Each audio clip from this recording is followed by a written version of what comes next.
Quiero rápidamente compartir mi pantalla porque es lo primero que quiero hacer en esta tarde y quiero empezar con algo hasta cierta manera triste y negativo, pero creo que esto va a ayudar a ilustrar hacia dónde va y el estudio. Lo que ven ahí en la pantalla es precisamente la fotografía. El doctor Albert Mohler, que es el presidente de uno de los seminarios de más influencia en Estados Unidos, especialmente entre los bautistas, se llama Southern Baptist Seminary.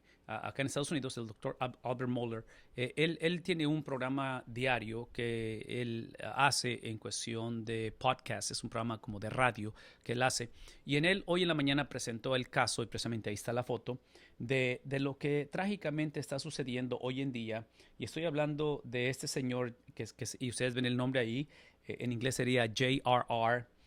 Tolkien, que es el autor de esos libros conocidos, piezas literarias llamadas el Señor de los Anillos. No sé si ustedes saben de qué estoy hablando, se hicieron películas, son famosas, y el punto del artículo que él hace, la referencia que hizo esta mañana, es que trágicamente, y ahí lo están viendo ustedes y lo pueden leer después ustedes, pero trágicamente lo que está describiendo él, y algunos de ustedes están familiarizados con esto, pero compañías como Amazon, compañías como Netflix, están tomando diferentes avenidas, diferentes experiencias y toman algunas de estas producciones que se han convertido en clásicos de la cultura, hablando del Señor de los Anillos, y lo presentan como en una serie. Lo hacen como una serie. De la película lo hacen como una serie. Entonces, aparentemente Amazon está por hacer eso precisamente con esta producción de este señor que ya falleció y específicamente en cuestión de El Señor de los Anillos, lo que anunció Amazon y lo que se sabe es de que en la serie ellos han contratado lo que se llama, y déjenme ver qué es el título que usan aquí. Hay un título que usan en el artículo.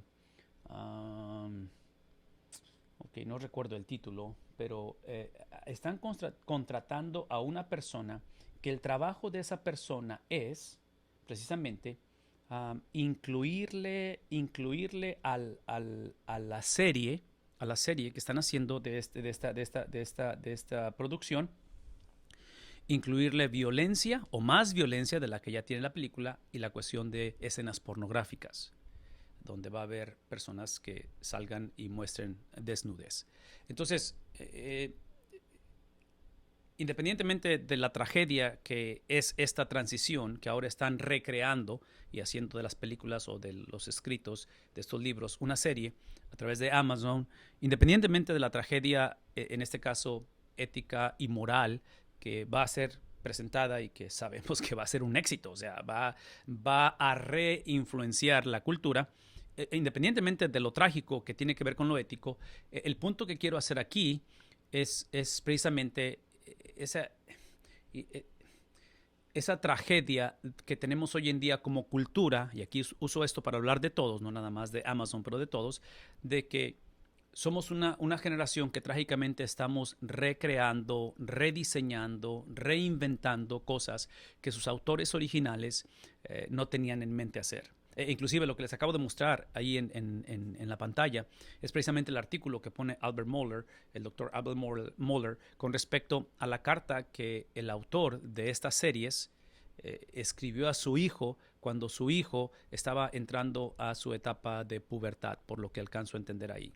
Y entonces la perspectiva él que hace en cuestión de la sexualidad es completamente opuesta a la que está por presentar, en este caso, estas compañías. Entonces, a donde voy es de que en el caso de estudiar la palabra de Dios, si no tenemos cuidado, caemos en ese mismo error, donde tomamos el material o el contenido de alguien más y nosotros creamos nuestra propia interpretación de ello. Cuando hablamos acerca de la interpretación de la Biblia o de cualquier otro documento, entendemos que tienen que haber un cierto tipo de reglas o de patrones de cómo interpretar las cosas, porque es obvio que en la mente de la generación que tenemos, en este caso de Amazon o de cualquier otra experiencia o situación, un artículo que leemos en Facebook, las noticias que estamos viendo acá en Estados Unidos y alrededor del mundo de las elecciones presidenciales, cada quien tiene esa habilidad de interpretar las cosas. Somos una generación extremadamente individualista y es obvio que nuestro motor de arranque, y lo promovemos y lo celebramos, es nuestra autonomía. Y en lo que acabo de mencionar, hay cualidades que potencialmente ayudan a mejorar la vida de la sociedad, pero trágicamente, y esto lo hemos dicho anteriormente, ya sea el individualismo, ya sea la autonomía, ya sea la democracia, algunos de estos componentes que es lo que nos hace ser la sociedad que somos, trágicamente lo hemos tomado, trágicamente lo hemos en un momento dado puesto le hemos dado una importancia de supremacía, de simplemente recibirlo, lo hemos hecho como algo supremo, y cuando hablo de supremacía, lo hemos puesto por encima de la razón por la cual fue dado. En otras palabras, cuando piensas en el hogar, piensas en el dinero, piensas en el trabajo, piensas en la familia, piensas en la sexualidad, es obvio que es algo que hemos recibido. El principio de la Biblia es que nos presenta a nosotros como seres humanos como la corona de la creación, pero aun cuando somos la corona de la creación y tenemos eso que la Biblia describe como el soplo de Dios, donde nos hizo seres vivientes, y aun cuando fuimos creados a su imagen y semejanza, no implica que somos deidades, no somos dioses. Entonces, nuestra posición de autoridad a la luz de la Biblia es una posición bajo autoridad.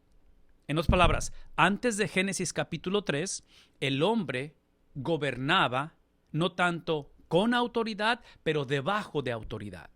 En Génesis capítulo 3, cuando la serpiente se hace presente y permite o inicia la conversación de cuestionar la veracidad de la palabra de Dios, es en ese momento que el hombre decide hacer una transición de gobernar o de ser un ser, en este caso la corona de la creación, en lugar de estar, de gobernar bajo autoridad, la autoridad de Dios, empezó a gobernar o quiso gobernar con autoridad. Y es obvio que la historia nos dice el libro de Génesis, que quiso ser igual a Dios. Todo esto lo menciono porque ese principio que muchas veces es obvio y lo predicamos, por alguna razón lo desconectamos en la manera en que interpretamos las cosas. Y en este caso estoy usando el ejemplo de esta serie de El Señor de los Anillos, que vuelvo a decir una vez más, hizo su impacto cuando recién salieron esos libros, cuando se hicieron las películas, ni se diga, hicieron un impacto cultural grandísimo. Y ahora creemos que va a volver a suceder porque es lo que acabo de decir hace un momento. Nuestra generación, nuestros hijos, nuestros nietos, vivimos en estas comunidades de interacción virtual, donde literalmente esta cuestión de Amazon, de Netflix, YouTube, lo cual, vuelvo al punto, yo no creo que sean malas estas cosas siempre y cuando sean cosas que simplemente las usemos en lugar de darles una posición de supremacía. Esta posición de supremacía es cuando lo posicionamos por encima de los principios por los cuales fueron creados, o en este caso por Dios, que es el creador de las cosas. Está hablando de la creatividad, de la tecnología, de la literatura, aún del entretenimiento. Es obvio que Dios es el creador de esas cosas y le da al hombre esa capacidad, pero trágicamente, una vez más, tomamos eso que nos da, lo ponemos o lo queremos poner por encima de Dios, lo ponemos en una posición suprema. Eventualmente lo que hacemos de ahí es que lo idolatramos, y esa idolatría eventualmente la satanizamos. Entonces, aquello que el Señor nos había entregado, que nos dio esa habilidad de sojuzgar la tierra, de señorear sobre las aves, sobre los peces, sobre la creación, trágicamente se ha convertido precisamente en el obstáculo para poder cumplir los propósitos por los cuales. Todo esto que estoy mencionando, quiero que regresen conmigo a pensar en cómo procesamos y traducimos la palabra de Dios. Si pudieran llevarse algo esta tarde conforme introducimos Efesios, una de las cosas que yo espero que hagamos o que lleguemos a por lo menos, si no estar de acuerdo, por lo menos de alguna manera incomodarnos unos a otros, es que no podemos continuar estudiando la Biblia, no podemos continuar enseñando la Biblia y no podemos continuar predicando la Biblia. Y otra vez, estoy hablando desde el punto de vista cuando lo ejercemos, pero lo mismo se aplica para cuando estamos como destinatarios, cuando alguien nos está discipulando o enseñando o predicando el evangelio. Estoy hablando de todos, tanto como aquellos que lo ejercemos como aquellos que lo recibimos. No podemos seguir haciendo eso simplemente con la mentalidad de que voy a compartir lo que pienso de la Biblia. Aquí no se trata de lo que pensamos de la Biblia. Nuestro entendimiento es importante, pero el entendimiento, en este caso la capacidad de procesar las cosas, tiene que tener un objeto. Aquí el punto no es simplemente entender. Aquí es entender de acuerdo a la razón, regresando al ejemplo de El Señor de los Anillos, cuando este autor escribió, estas películas fueron hechas, es obvio que trataron de mantenerlos lo más cerca a la intención original de, en este caso, de su creador, del que generó estas piezas literarias. Trágicamente hoy en día Amazon va a llevarlo a una reempaquetada, a una representación, reintroducción a la cultura con cosas que el autor, por lo que entendemos, no tenía en mente. ¿Será posible que eso hacemos en la interpretación de la Biblia? ¿Será posible que es lo que tenemos en común, trágicamente, semana tras semana, en nombre de individualismo, en nombre de autonomía, en nombre de, otra vez, por favor escuchen lo que estoy diciendo, en el nombre de qué es lo que yo pienso de la palabra de Dios? Entonces, una vez más, yo sé que reuniones en Zoom ahorita por donde quiera hay, y si no tenemos cuidado nos podemos pasar todo el santo día en Zoom, y gracias al Señor las iglesias están volviendo a abrir reuniones, estudios, conferencias, congresos, todo es importante, pero otra vez, todo eso tiene que tener un objeto, y el objeto de esto no puede ser lo que tú piensas y lo que yo pienso de la palabra de Dios. Yo argumentaría que la carta de los Efesios va a ser escrita precisamente porque la iglesia o las iglesias de Éfeso, que se cree que es una carta que está circulando, las iglesias de Éfeso, su problema el problema de ellos no era incredulidad en la Biblia, era simplemente que ellos veían la Biblia o la palabra de Dios, la veían en el Antiguo Testamento y ellos simplemente la vivían de acuerdo a lo que ellos pensaban. Entonces, se aparece o entra en la conversación la autoridad divina, inspirada a través del Espíritu Santo, usando a esos apóstoles para literalmente poner un alto a esta actitud autodestructiva, porque eso es lo que es autodestructiva cuando la iglesia, cuando el cristiano, cuando el ser humano quiere procesar la vida de acuerdo a lo que él piensa. Voy a decirlo una vez más. El usar nuestro raciocinio, el usar nuestro criterio, el usar la capacidad que tenemos de procesar las cosas no puede ser la meta, es el vehículo hacia la meta.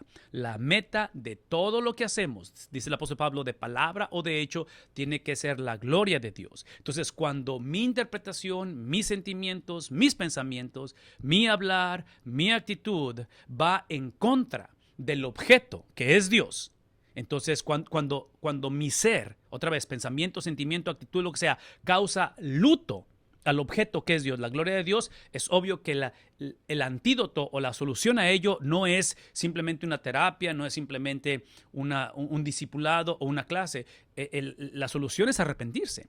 La solución es que hemos pecado delante de Dios. La solución es que esto está trayendo consecuencias, va a continuar trayendo consecuencias y literalmente las estamos pagando y vamos a seguir pagándolas. Gracias a Dios que en este tiempo de la historia, hablando en las iglesias de Éfeso, en el primer siglo, hablando de la iglesia conforme empezaba este movimiento a esparcirse a través de las naciones, gracias a Dios que entraron y se posicionaron, ¿sí?, la autoridad de estos apóstoles, de los cuales emana este tipo de escrituras, y hoy en día tenemos la bendición de no solamente ver cómo Dios ha escogido preservar esos escritos, pero una vez más, eso nos hace responsables donde no podemos, pues una vez más, no podemos ver lo que está haciendo Amazon con estas películas, con estas series y criticarlos por lo que están haciendo. Están reinterpretando lo que originalmente el autor hizo, que no tiene nada que ver con la reinterpretación, pero lo hacemos diariamente, semanalmente, cada vez que abrimos la Biblia. En fin, ¿tiene sentido esto? Espero que tenga sentido. Es simplemente poner como una advertencia en todo ello. La pregunta es, ¿cómo le hacemos? ¿Cómo le hacemos para evitar esa tendencia que tenemos a leer la Biblia y acercarnos a la Biblia y decir, ok, ¿qué es lo que piensas de ella? ¿Qué acerca de esto? ¿Por qué somos muy dados a escuchar a alguien hablar, a escuchar a alguien predicar y literalmente, como luego decimos, morder el anzuelo automáticamente?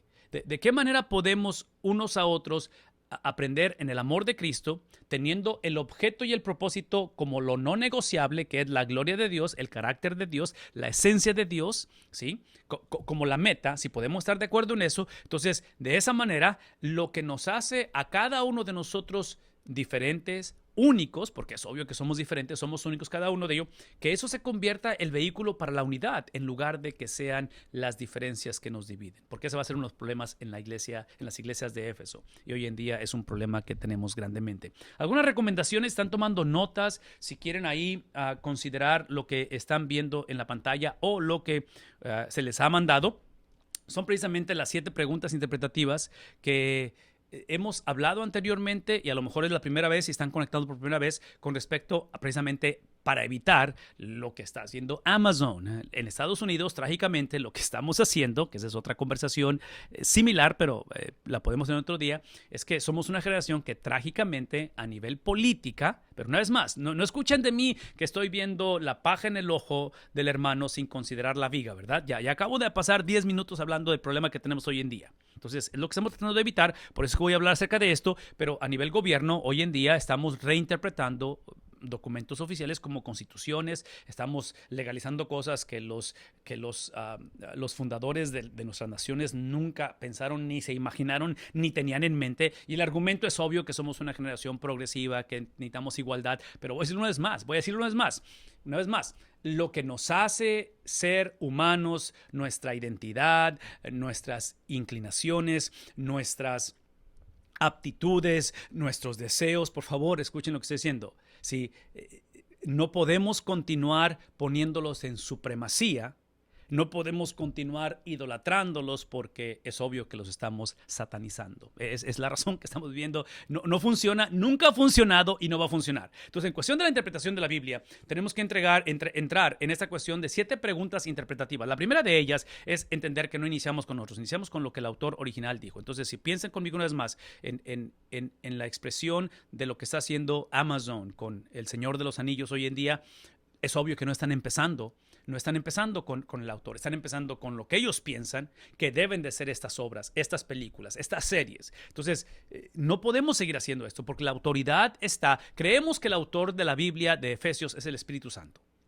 Y el Espíritu Santo va a usar a estos autores humanos para comunicar ello. Entonces creemos en la veracidad de la palabra de Dios, que viene de Dios, que emana de Dios, para cumplir los propósitos de Dios. Entonces, por eso iniciamos con lo que el autor original ha dicho. De ahí nos movemos a lo que el autor original implicó o quiso decir. Entonces, en este caso, una vez más, regresando a las epístolas, que esta es una de ellas, encontramos que el problema que vamos a ver en el Nuevo Testamento en general, es precisamente a este movimiento, a este grupo, a estos seguidores de Jesús llamados la iglesia, ¿sí?, que trágicamente van a afirmar lo que Jesús dice a expensas, negociando lo que Jesús implicó. Entonces, ustedes sabemos que muchas de las veces cuando leemos algo, cuando escuchamos algo, si no tenemos cuidado, si no tenemos potencialmente la habilidad de reinterpretarlo. Es lo que he estado hablando, ¿verdad? Entonces, aquí está lo que dice, aquí está lo que significa, lo que se dijo.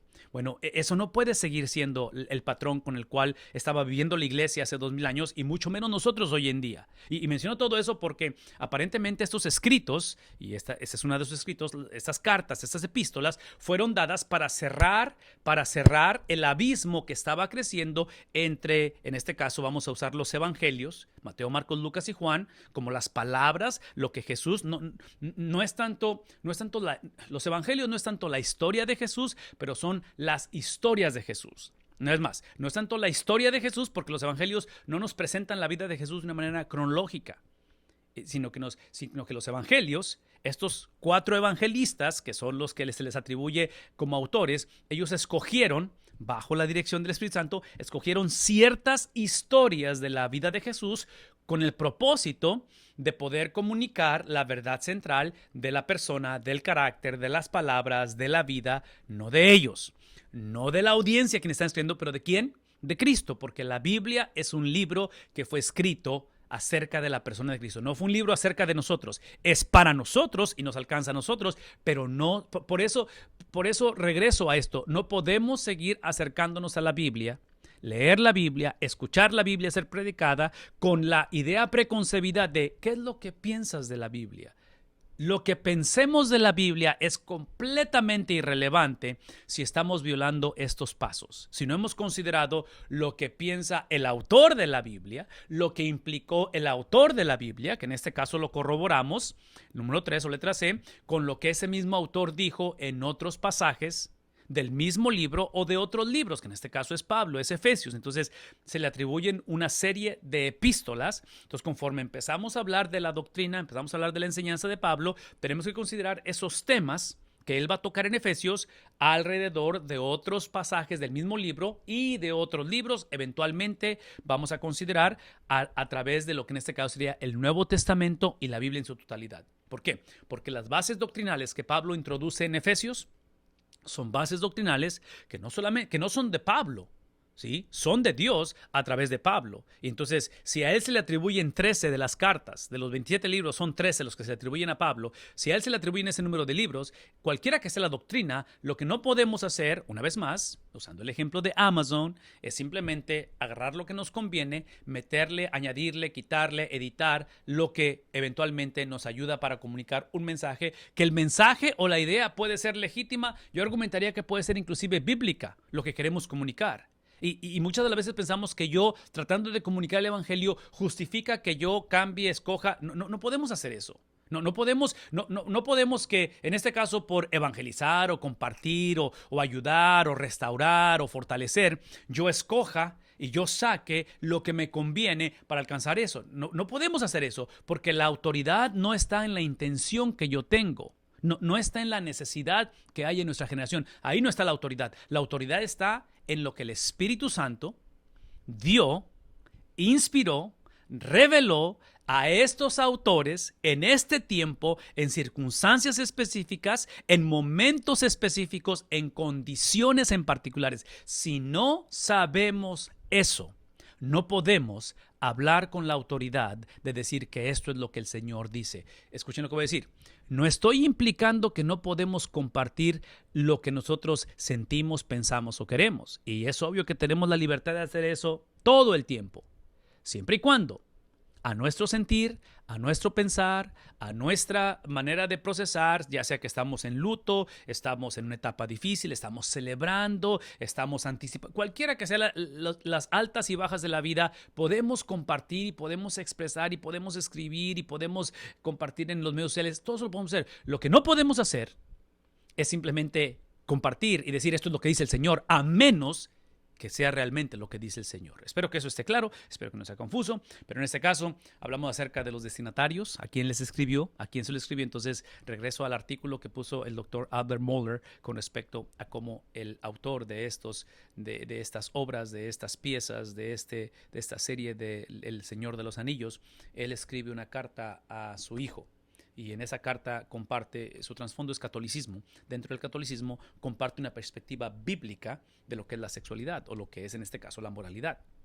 Trágicamente, Amazon va a descartar completamente eso y está presentando o está por presentar ahora una versión que va desconectado con lo que el autor dijo y en este caso el destinatario o los destinatarios entendieron. Lo último es precisamente la aplicación y la aplicación en este caso es preguntarnos cómo se aplica esto a la época, a mi época y este mensaje original. Una de las cosas, y yo he escuchado gente que lo ha dicho y no los culpo porque a veces sucede esto, pero algunas personas han hecho la afirmación de que muchas de las veces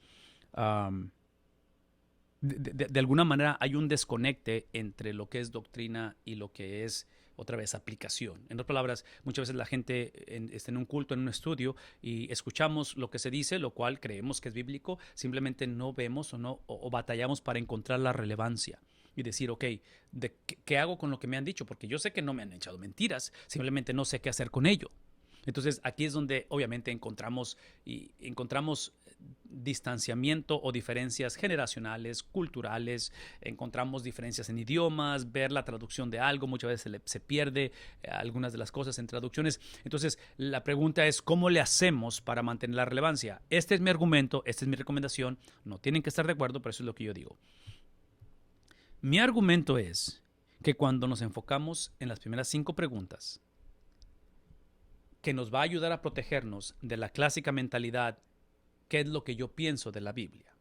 porque esa no es la meta. Aquí la meta no es lo que yo pienso de la Biblia, o lo que me dijo mi mamá, o lo que dijo el pastor anterior, o de la iglesia que vengo. Yo agradezco a mamá lo que hizo, agradezco al pastor que tuviste anteriormente, pero ahí no está la autoridad. La autoridad está, que dijimos, en el Espíritu Santo, inspirando a estos autores. Entonces, cuando hablo acerca de estas 5 preguntas que acabo de decir, me da la libertad y me da la habilidad, yo argumentaría, si esto ya está cubierto, las primeras 5, de que ahora yo tenga la creatividad, tenga ahora sí la libertad, hasta cierta manera, no libertinaje, libertad de poder estudiar, conocer y entender la cultura en que vivo. Para entonces asegurarme que la relevancia del evangelio, que siempre es relevante, sea percibido con relevancia. No es más, la relevancia del evangelio sea percibido con relevancia. Entonces menciono todo esto porque trágicamente hoy en día ha habido un desconecte, un divorcio de ello. Voy a decirlo una vez más, esta es mi idea preconcebida y sé que es prejuiciosa, pero mi argumento es de que cuando invertimos el tiempo y el esfuerzo de conocer la intención original del autor, lo que el autor original quiso decir, no solamente lo que dijo, pero quiso decir, lo que dijo en otros pasajes, lo que dijeron otros autores del mismo tema y eventualmente lo que los destinatarios, en este caso las iglesias de Éfeso, entendieron del mensaje. Cuando eso lo he cubierto, cuando eso lo he trabajado en ello, yo creo, esta es mi experiencia, otra vez, mi idea prejuiciosa es de que la aplicación fluye de ahí. Fluye de ahí, fluye. ¿Por qué? Porque como ya descubrí todo eso y tengo la firmeza, la certeza de que esto es lo que dice el Señor, es ahora que estoy abierto para diálogo, estoy abierto para aprender, estoy abierto para escuchar a otros, porque aquí parte de ello, que esta es la última, parte de ello es que la aplicación personal, importante que es la aplicación colectiva, aquí es donde entendemos, y estas son las cosas que Dr. Bob nos va a decir una y otra vez, de que aquí el punto no es estar de acuerdo, aquí el punto es demostrar de dónde viene lo que creemos. Porque una vez más, si yo uso a la compañía de Amazon como ejemplo, por ejemplo, en este caso, para ilustrar ello, y ellos agregan esta cuestión de violencia que originalmente no está en lo que fue originalmente creado, o hablamos de pornografía, que es lo que están aparentemente por añadirle, si yo voy a mantenerme fiel a lo que originalmente se hizo, si esto que estoy agregándole tiene que crear un problema. Entonces, una vez más, tiene que fluir de la autenticidad de lo que el autor original dijo. Eso es lo que queremos hacer a través de Efesios. Espero que tenga sentido esta breve introducción de esto. Esto obviamente requiere mucho más estudio y eventualmente lo estudiaremos más en detalle, pero eso sería lo que yo pondría como la plataforma para poder adentrarnos, no solamente a Efesios, pero a la palabra de Dios en general, al estudio bíblico, y mi invitación es que podamos hacer esto juntos. Ahí en sus notas, rápidamente con respecto a lo que hace Efesios un escrito distinto, sus distintivos, sus cualidades, es que mencioné hace un momento que se le atribuyen 13 de los 27 libros al apóstol Pablo, al autor, al que creemos que es el autor, 13 de 27. Y de todas sus cartas, de esos 13 libros que se le atribuyen a él, Efesios aparentemente es al que se le conoce como el broche de oro, como la cereza del pastel que se le pone a la teología de él.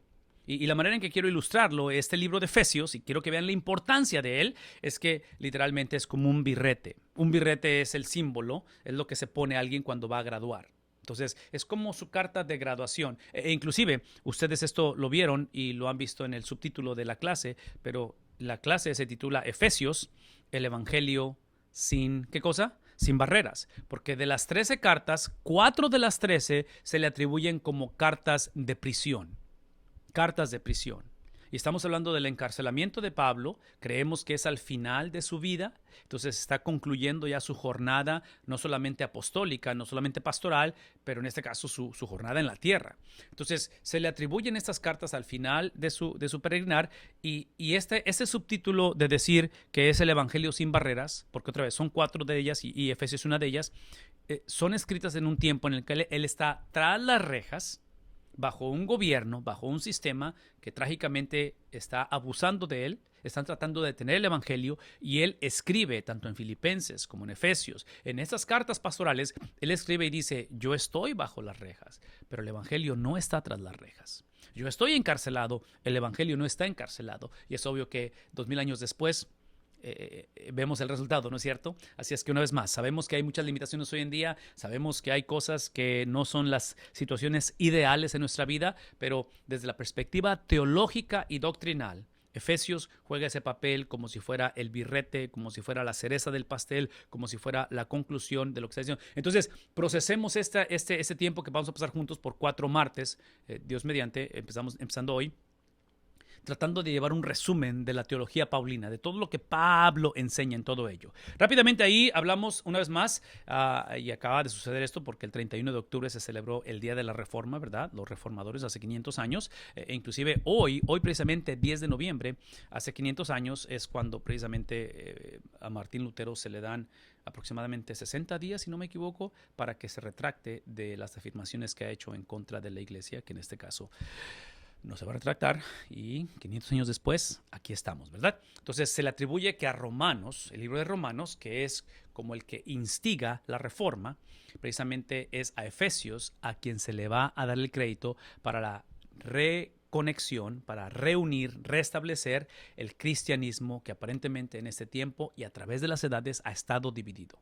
Una vez más, ha estado dividido, de tal manera que la unidad y comunidad de los creyentes se cubren sus diferencias con esta gran diferencia. Y lo que estamos hablando aquí es que, y eso es importante, y están tomando nota, esto que está en la pantalla es una de las cosas más importantes que necesitamos conocer de esto. Y una vez más, entre paréntesis, porque quiero recordar esto, sobre todo por los que acaban de conectarse, entrar a la llamada. Espero que todos estén aquí, parece que sí. Lo que quiero recordarles, y esto que está aquí en la pantalla es de suma importancia, es que cuando hablamos acerca de estos principios interpretativos que acabo de mencionar, las 7 preguntas interpretativas, y otra vez, ahorita no hay tiempo de entrar en detalle de esto porque hay una clase exclusiva para esto que se llama Usted puede entender la Biblia, es una clase de interpretación de la Biblia. Una de las cosas que nos ayuda en este proceso de interpretación de la Biblia, que es todo un proceso, es un hábito, ¿no? Es un hábito que construimos. Eventualmente empezamos, inclusive, entre paréntesis, pastores, iglesias, líderes, maestros de escuela dominical.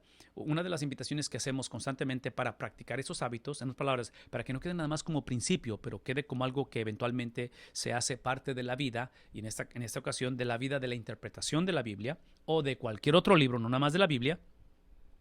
En el caso de la predicación o del estudio de la Biblia, la invitación que hemos hecho constantemente es lo que llamamos la predicación expositiva. Es la predicación a través de libros de la Biblia. ¿Por qué? Porque es mucho más fácil poner en práctica estos principios interpretativos que no son los únicos que hay, es simplemente una metodología. No hay inspiración en esto que acabo de mencionar de los 7 pasos. No son inspirados. Es simplemente una metodología que en la clase la vemos en detalle de dónde viene su historia y todo eso. El punto es simplemente esto, que todos sin excepción interpretamos la Biblia. Todo aquel que se acerca a la palabra de Dios, sea como oyente, como lector, como expositor, como destinatario, todos la interpretamos. Todos escuchamos un sermón, escuchamos una clase, o leemos directamente la palabra de Dios y todos tenemos un criterio de ello. La pregunta, y eso es lo que por eso estamos aquí, la pregunta no es lo que creemos. Es importante lo que creemos. Es importante lo que no creemos. La pregunta es cómo llegamos a esa conclusión. Esa es la pregunta. Y todo lo que estamos diciendo es que no podemos seguir dependiendo de la autonomía, de que esto es lo que mi mamá me dijo, lo que la abuelita enseñó, lo que el pastor me dijo, la iglesia, la denominación. Todo eso es válido y no estoy en contra de nada de ello y no quiero sonar crítico en contra de abuelita ni de mamá. Simplemente estoy diciendo que a la hora de la hora, para poder nosotros experimentar el propósito de la revelación de sí mismo de Dios a través de su palabra escrita, que el propósito es la palabra hecha carne, que es Cristo. Para llegar a esa experiencia, la única manera que Dios se hace responsable de cumplir ese propósito cuando su palabra es expuesta es si la palabra es expuesta en lugar de los pensamientos de la generación de la palabra. Voy a decir una vez más, porque esa es la razón que estas cartas, es una de las razones por qué son escritas. Aparentemente, conforme leemos Efesios, vamos a ver que las iglesias, su problema no era tanto incredulidad. Su problema era una credulidad o su creencia negociada, convenenciera, de tal manera que otra vez era guiada por lo que veían, por lo que sentían, por lo que entendían, por lo que aprendieron, de dónde venían, hacia dónde se dirigían. Se aparece la autoridad apostólica y dice, un momento. Aprecio su historia y su testimonio, aprecio lo que han vivido, aprecio tu judaísmo, aprecio tu mentalidad griega, aprecio todo esto, pero nada de eso es autoridad. La única autoridad está en lo que Dios ha dicho y lo que Dios ha implicado. Y voy a decir una vez más, la palabra de Dios no es simplemente un mensaje que Dios ha querido comunicar. La palabra de Dios es su esencia, es su carácter, es el mismo siendo revelado al hombre, que voy a decir una vez más, que esa revelación va a llevarnos o nos debe de llevar a la revelación suprema. Y la revelación suprema es la persona de Cristo. Por lo tanto, cuando hablamos acerca de la interpretación de la Biblia, en este caso del libro de Efesios, este tipo de metodologías nos ayuda a encontrar la médula, el centro, la razón por la cual fue escrito. En otras palabras, cada libro de la Biblia, 66 libros de la Biblia que hay, por eso se llama Biblia, es una colección de libros, 66 libros, Antiguo y Nuevo Testamento, hay una razón por qué cada libro fue escrito. Hay un propósito. Y mientras sigamos acercándonos a la Biblia con la mentalidad, ¿qué significa? ¿Qué piensas? ¿Sí? Esta cuestión de simplemente compartir los pensamientos, y otra vez, yo estoy a favor de que compartamos nuestros sentimientos, nuestras frustraciones, los compartimos a manera de petición, de oración, lo que sea, pero eventualmente tenemos que llegar a la razón del punto. Y la predicación expositiva, el estudiar o el predicar a través de libros de la Biblia, te ayuda a llegar y a construir esos hábitos de una manera constante, de una manera en la cual a través de tus años, de tus días, te das cuenta la diferencia que hace esto. En lo que está enfrente de ustedes, aparentemente, encontramos la razón principal por la que fue escrito Efesios. Y la razón principal, aparentemente, es que es una carta escrita a iglesias donde predomina o donde existe una comunidad de gentiles. Gentiles simplemente aquellos que no traían un trasfondo como el de Pablo, que es judío. Y eso lo encontramos en el capítulo 2, versículo 1, capítulo 4, versículo 17, lo cual nos está presentando otra vez la audiencia. Recuerdan que en el proceso, las 7 preguntas interpretativas, la quinta tiene que ver en cómo los destinatarios entendieron lo que el autor dijo, lo que el autor implicó, lo que el autor dijo en otros pasajes y lo que otros autores dijeron del mismo tema. Esos 4 pasos tienen que ser, la pregunta es cómo es que esos destinatarios, que de acuerdo a esto son gentiles, cómo es que ellos entendieron esos 4 pasos. Eso es parte de la interpretación. Por eso es importante saber a quién se le está escribiendo. En este caso hablamos de iglesias en cuestión geográfica específicas a quienes se escribió esto, y eso nos ayuda mucho porque es obvio que hay literatura fuera de la Biblia, literatura de esa época, de ese tiempo, para entender la vida de ellos, cómo procesaban las palabras de Pablo, el Antiguo Testamento, que es la Biblia de ellos, en este caso, cómo se estructuraban, cómo vivían, qué costumbres tenían y todo esto. La parte que sigue en sus notas es una parte importante, pero por cuestión de tiempo no quiero detenerme mucho en esto porque, una vez más, todo esto ustedes lo encuentran en la página de comentariobiblicogratuito.org. Comentario bíblico gratuito. Es una sola palabra, sí, es una palabra muy grande. Comentario bíblico gratuito.org, y ustedes van ahí al Nuevo Testamento, hay varias ventanas, una dice estudios bíblicos del Nuevo Testamento, le aplanan ahí, le aplanan a Efesios, y cuando van a Efesios, vayan a la introducción del libro, y es exactamente donde encuentran esto. ¿Por qué? Porque no solamente está escribiéndole a gentiles, pero estas son cartas, dije hace rato, son cartas que se les llaman cartas ocasionales. Eso implica que algo originó o algo causó que estas cartas fueron escritas. Algo está sucediendo. Y estoy hablando algo en la cuestión de contexto. Es obvio que es el Espíritu quien inspira a esos autores, pero esa inspiración tiene como un objetivo en mente, y el objetivo en este caso es algo que está en el ambiente, en las circunstancias, en el contexto, en este caso en las iglesias. Y aparentemente el problema número 1 que vamos a encontrar en este tiempo, en la historia universal, no nada más de la iglesia, universal, es el gnosticismo. Es el gnosticismo, el cual viene de la palabra griega conocimiento. Entonces, aparentemente este es un problema serio en el cual es el producto otra vez de la cultura en la cual están viviendo. Y una vez más, voy a decir esto. El problema no es cuando la cultura actúa como cultura. El problema es cuando la cultura, su idiosincrasia, su cosmovisión, su estilo de vida penetra en la iglesia. Y aquí está el punto.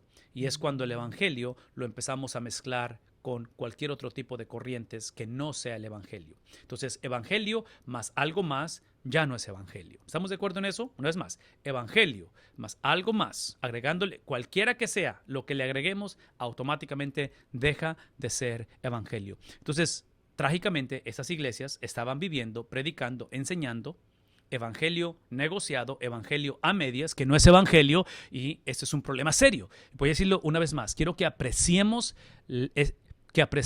los escritos de estas epístolas.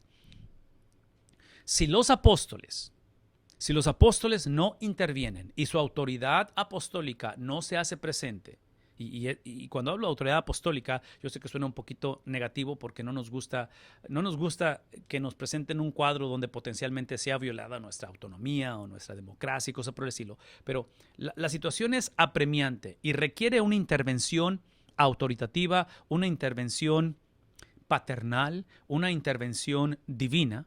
Si eso no sucede, mi argumento es de que el evangelio no llega a nosotros. De que literalmente este movimiento llamado cristianismo, que estaba apenas empezando, que era frágil en el sentido de fragilidad en cuestión de que apenas sus doctrinas se están formando. Sus doctrinas apenas están, inclusive parte del problema es precisamente esta doctrina del gnosticismo, que está penetrando, está arrasando, está cambiando la manera de vivir de la gente, incluyendo a la iglesia. Entonces, atraviesa esta gracia de Dios a través de sus escritos, a través de esta palabra, a través de esto que se les considera, con la excepción del apóstol Pablo, se les considera como testigos oculares de lo que Cristo dijo. Ya Cristo para ese tiempo ya no está entre ellos físicamente, pero lo que Cristo dijo, y estoy hablando de los apóstoles, ¿verdad? El apóstol Pablo sigue siendo y considerado como uno de ellos, con la única excepción de que no, por lo que entendemos, él no caminó con Jesús. Él no fue testigo ocular de su ministerio. El argumento que Pablo va a hacer, uno de ellos, para él considerarse y llamarse apóstol como el resto de los que caminaron con Jesús, es precisamente que él va a decir: a mí nadie me evangelizó, a mí nadie me compartió de Cristo. A mí, en el capítulo 9 de Hechos, yendo rumbo a Damasco con las cartas de los sumos sacerdotes para encarcelar a los del camino, se me apareció no un comité, no un culto de avivamiento, no fue un mensaje de texto, fue literalmente el Señor Jesucristo. Entonces él va a argumentar eso y él va a decir: a mí me llamó, yo no andaba buscando, él me llamó. O sea, yo no venía de una velada de oración donde escuché un sermón y algo pasó en mi espíritu. No. Pablo estaba perdido. Esto es lo que consideramos la doctrina de elección. Esto es lo que consideramos la soberanía de Dios, simplemente escogiéndolo para una tarea específica. El resto, como luego decimos, es historia, y por eso estamos hablando acerca de esto. En cuestión de las condiciones del primer siglo, otra vez, ahí en sus notas hay un montón de cosas que son la contextualización de lo que está sucediendo. Hablamos de un pluralismo, hablamos de una mezcolanza de culturas, una mezcolanza de creencias, donde, otra vez, y esto va a sonar extremadamente similar, donde aquí el punto es simplemente incluir a todos, donde aquí el punto es, de alguna manera, coexistir, de alguna manera, desde una cultura judía, una cultura griega, una cultura romana, una cultura de los bárbaros, en fin, conforme esto se va ampliando, es simplemente una mezcolanza. Ese es el contexto donde encontramos todo este tipo de enseñanza, donde una vez más, voy a decirlo una vez más, el problema para la iglesia de Éfeso, el problema para las iglesias en este tiempo del primer siglo, la iglesia del Señor, no era tanto que existiera esta pluralidad de religiones o de creencias, es que trágicamente empezaron a considerar el cristianismo, la palabra autoritativa de Dios, como una de varias opciones. Mi pregunta es esto: ¿suena eso como nuestra generación hoy en día de la iglesia de Cristo? Donde tenemos una generación que no necesariamente nos oponemos a Dios, es simplemente que Dios, su palabra, sus estatutos, sus principios o Cristo mismo es uno entre varios. Eso nunca ha funcionado, porque una de las características precisamente del Dios de la Biblia, es lo que está en la pantalla, es la cuestión de la exclusividad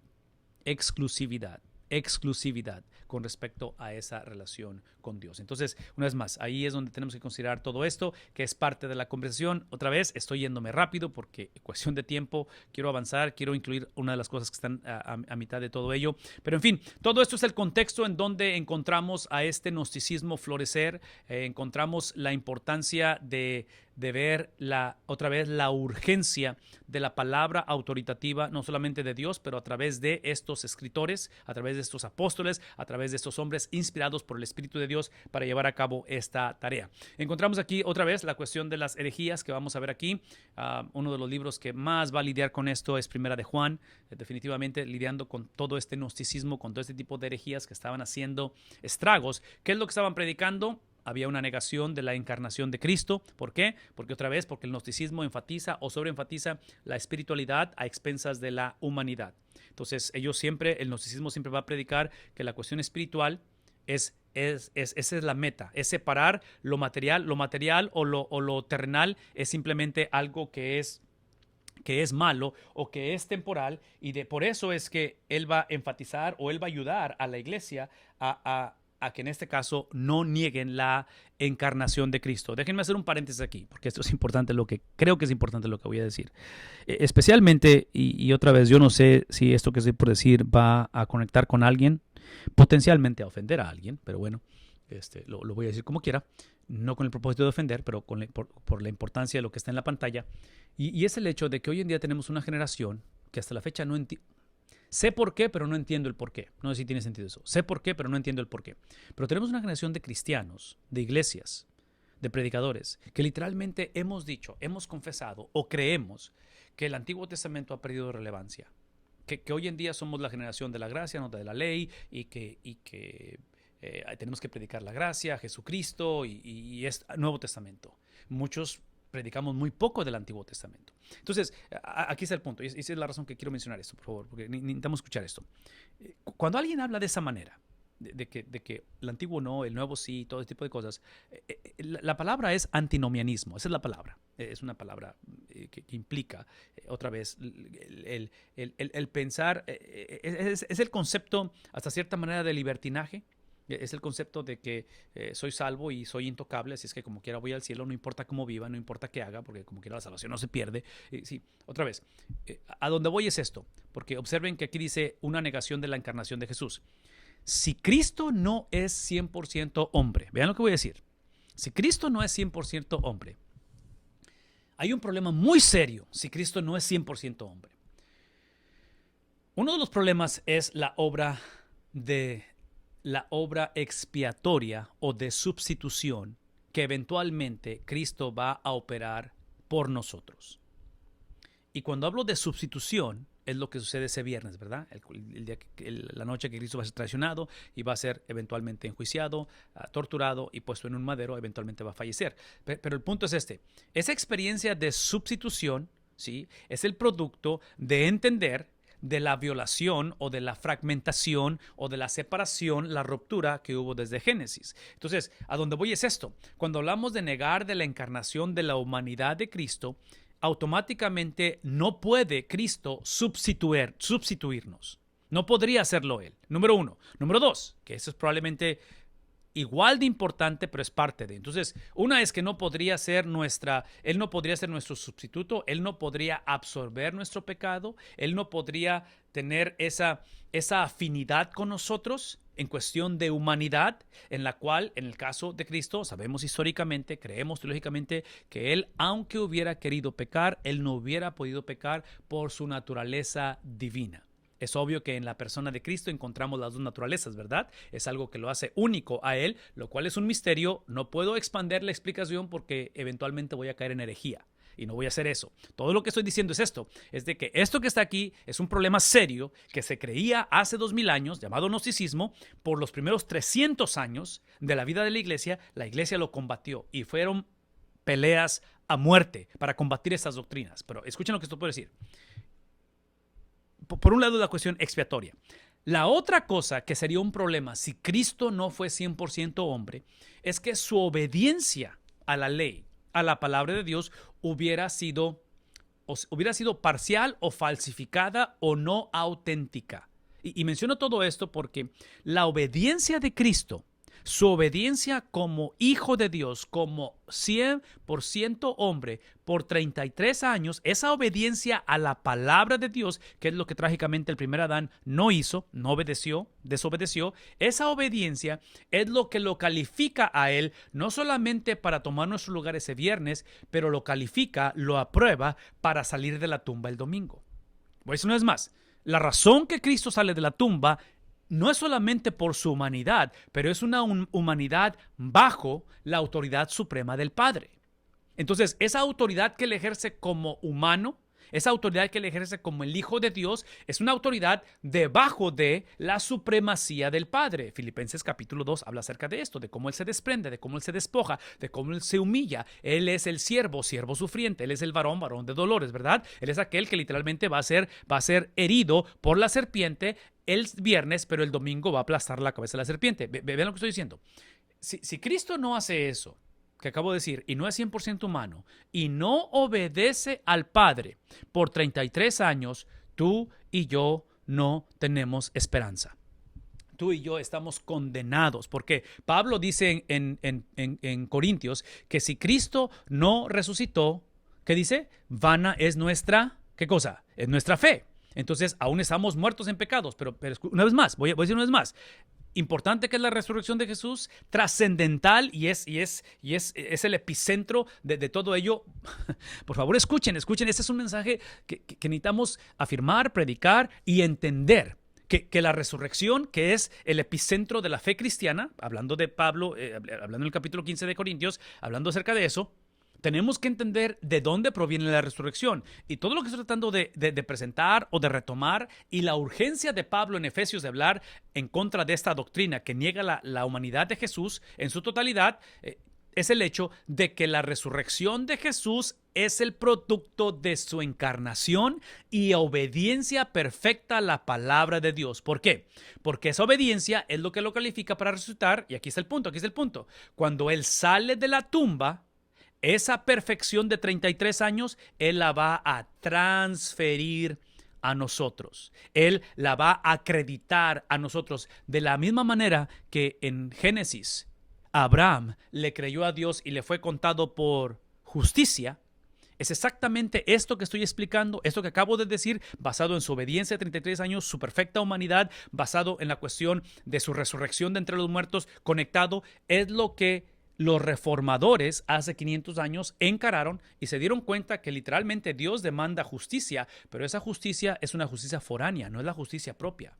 No es simplemente mi habilidad de creer, no es simplemente mi habilidad de dejar ciertas costumbres y empezar a caminar y a vivir de una manera diferente. No es simplemente que aprendí de mis errores pasados y ahora sí estoy más maduro, más experimentado.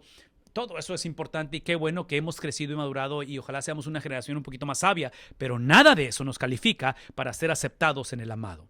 Lo único que nos hace hoy en día y en el futuro tener la garantía de vivir y morar eternamente con Dios es si tenemos la habilidad de cumplir toda la ley.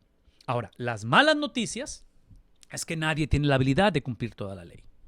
Porque yo argumentaría que antes de Cristo la ley fue dada no para ser obedecida, fue dada para diagnosticarnos y ayudarnos a entender que nuestro problema no es lo que hacemos, es lo que somos. Que nuestro problema, que nuestros pecados no nos hacen pecador, es porque somos pecadores, que pecamos. Eso es lo que hace la ley. Entonces la ley se convierte en esa exposición, en ese diagnóstico de lo cual es trágico, lo cual es letal, lo cual es trascendental, porque eso implica que vamos al infierno.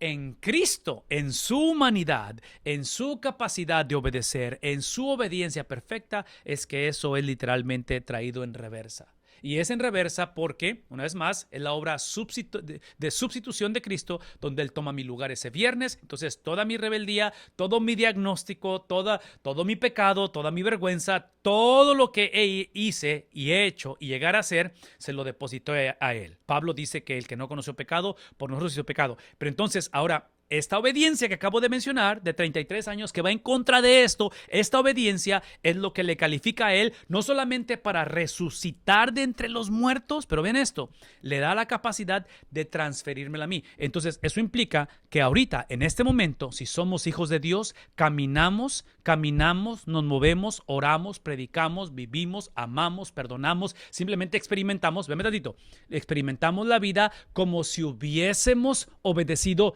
toda la Biblia. Esa es la manera en que nos ha posicionado Cristo. No estoy diciendo que así actuamos y no estoy diciendo que así pensamos. Yo estoy consciente de ello. Simplemente estoy hablando de la obra que Dios en su misericordia ha hecho y que estas iglesias en Éfeso, por esta confusión doctrinal, ni siquiera sabían, no les importaba y trágicamente estaban pagando las consecuencias. Espero que eso tenga sentido, espero que veamos la importancia de estas doctrinas, la importancia de saber cómo combatir estas doctrinas y voy a hacer un comentario rápidamente, porque otra vez esto es importante para mí de una manera muy personal y de una manera... bueno, no nada más para mí, pero espero que sea para todos en el sentido de que ahorita, por ejemplo, que en Estados Unidos acabamos de pasar toda esta cuestión de las elecciones presidenciales. El problema de la iglesia no ha sido, basado en lo que acabo de explicar, no ha sido que no tengamos la habilidad de elegir un presidente. Si ignoramos todo lo que acabo de hablar acerca de cómo Cristo imputó, cómo Cristo nos acreditó, cómo habita en nosotros literalmente la obediencia de Cristo en perfección con respecto a la palabra de Dios, el problema de la iglesia es que doctrinalmente es una realidad, pero en cuestión de pensamiento y de ejercer, muchos cristianos hemos tomado decisiones, hablando de la elección de presidentes, hablando de decisiones cotidianas, decidimos muchas de las veces en contra de la palabra de Dios. Entonces, la meta del cristiano no es ejercer, en este caso, la habilidad de votar. La meta del cristiano debe de ser votar de acuerdo a los principios del reino. No sé si eso tiene sentido, pero espero que esos principios del reino no simplemente son los principios que afirma la Biblia, pero son los principios que habitan en nosotros. Ese es mi punto. O sea, ya está en nosotros la obediencia, el conocimiento completo de la Biblia a través de Cristo. Es que como cristianos no lo estamos ejerciendo. Como cristianos lo ignoramos, que es el propósito o es la razón que está escribiendo Pablo estas cartas y trágicamente esa es la realidad de muchos hoy en día. En fin, aquí menciona diferentes razones por qué el gnosticismo es un problema serio, diferentes doctrinas que otra vez no tengo el tiempo para explicarlas ahorita en detalle por cuestión de tiempo, pero simplemente quiero que vean otra vez que son problemas que hubo hace 2000 años y son problemas que hoy en día siguen siendo una de las características de las cuales estamos predicando en contra, estamos viviendo en contra de todo esto y otra vez eso es algo que trágicamente caracteriza a la iglesia en muchas ocasiones. Aquí están algunos distintivos de lo que es el gnosticismo en sí y todo lo que hizo, o sea, cómo presenta al espíritu como un Dios. Otra vez, crea esa separación de lo espiritual con lo material y bueno, otra vez encontramos esa influencia griega que va a hacer estragos, que va a crear una separación entre lo visible y lo invisible y en fin. El problema de todo esto es que este tipo de mentalidad que estamos hablando aquí es precisamente el antinomianismo. Es el tipo de persona que dice, ok, mientras yo crea la doctrina correcta, no importa cómo viva. Entonces es obvio que eso no funciona, nunca ha funcionado y nunca va a funcionar y es por eso que ahorita necesitamos hablar de esto y hablar de sus principios. Yo les invito a que tomen sus notas, a que lean esto en detalle porque es bastante la información y no tengo el tiempo para detenerme en cada una de estas transparencias, de estas presentaciones que están viendo aquí, de tal manera que una vez más... hoy en día no tenemos mucha información del gnosticismo. Hoy en día estos son principios que encontramos desde el primer siglo, los primeros 300 años de la iglesia va a batallar hoy en día, pero déjenme llevarlos a algo de aplicación con respecto a cómo esto está impactando la vida de la iglesia hoy en día. El espíritu de esta herejía está presente con nosotros hoy día cuando las personas tratan de combinar la verdad del evangelio con otros sistemas de pensamiento. No funciona, porque deja de ser cristianismo cada vez que lo mezclamos. No es cristianismo, ¿ok? Entonces tenemos que, inclusive, esta es una recomendación muy personal, es simplemente algo que, no digo que así deben de hacerlo, ni digo que estoy bien, pero hasta cierta manera a mí me ayuda mucho esto. Cuando tengo la oportunidad de predicar, de enseñar la Biblia, nunca asumo, aun cuando es la iglesia donde he servido por 8 años, aun cuando es la iglesia de Cristo que ha estado en este mundo por 2000 años, nunca asumo que la audiencia un domingo en la mañana conocen el evangelio. Nunca asumo. Y menciono todo eso porque una de las características de nuestra generación, de las iglesias es que tenemos diferentes versiones del Evangelio. Entonces, cada vez que presento el Evangelio, trato de explicar lo que no es el Evangelio. Trato de explicarlo. ¿Por qué? Una es porque mucha gente literalmente piensa que el Evangelio es precisamente lo que no es.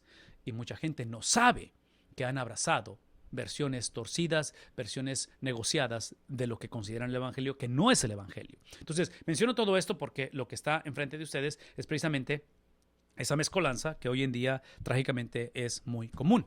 El espíritu de esta herejía está presente con nosotros hoy en día cuando las personas enfatizan doctrina correcta, entre comillas, correcta, a costa o a expensas de excluir la relación personal con Dios, de tal manera que, una vez más, va a desligarse o divorciarse demostrada en un estilo de vida. No sé si eso tiene sentido, pero otra vez, es profundizarnos aparentemente en el conocimiento de Dios a expensas de amar a Dios, donde ahora mi conocimiento o ahora mi obediencia es algo que tengo que hacer en lugar de puedo hacer, porque puedo hacerlo. Entonces es un problema hoy en día. El espíritu de esta herejía está presente con nosotros hoy en día, una vez más, cuando convertimos el cristianismo en una élite exclusivista e intelectual.